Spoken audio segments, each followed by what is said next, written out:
it, but you don't just sit there and snake up and down, up and down, up and down, and try and get a split timing where you can pop up while the enemy stops shooting or sprints or whatever, where they can't shoot you. So to that extent, I think it's totally possible for every pro in the league right now to play without snaking, but every single one of them would have to basically change the way they think about how they play behind cover. And I think that's the biggest issue is that it's been we've let it slide so long for so many years that a majority of the players in the league now grew up on snaking. So they don't really, I'm not saying they would be ass without it, but it's ingrained into their play style. And I think that's one of the biggest issues, is that they're also used to it and that's just how they play.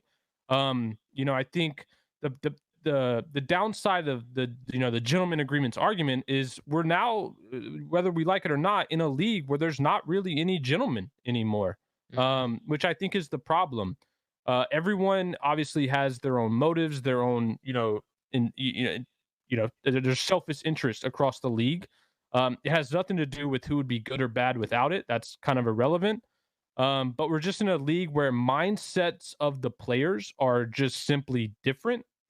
And so you can't go about making reasonable agreements like that because there's just not reasonable people to make them with.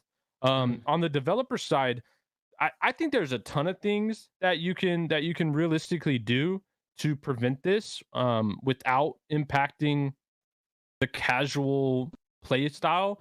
I think I watched that interview with Greg on Repulse to Stream, and I think the problem with that mindset is just that casual players aren't doing what we're talking about, right? So like you're almost trying to prevent causing an issue for something that's not happening. They play a different game Because casual players aren't going behind cover and prone sprinting nonstop to get an advantage.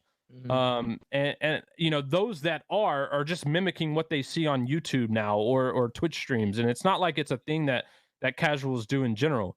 We I agree with actually that. we actually implemented something on Xdefiant that was in one of our original W5.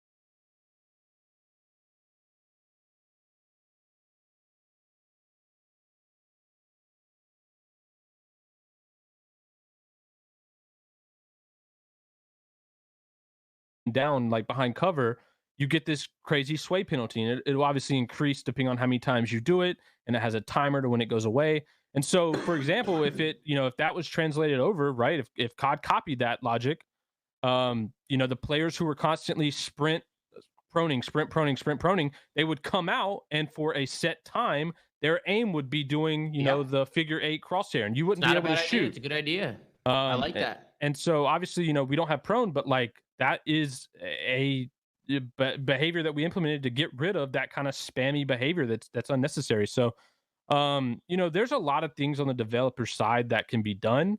It's just obviously about priority and wanting to make that change better. I wanted to chime in one more thing, which, and this is my personal opinion.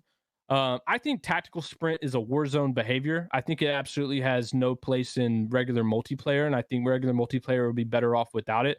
Chris, I know we've talked about it before. I think it was MW19 when we were like, the amount of randomness that it really creates with timings, is in itself an issue. And we've talked about the tree of effects that come out of it, where auto tac sprint and everything else. I think auto tac sprint just belongs in Warzone and should not be in multiplayer whatsoever.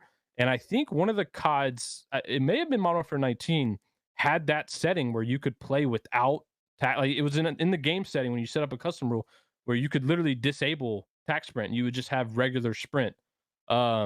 Personally, I think that's what really we should be looking at.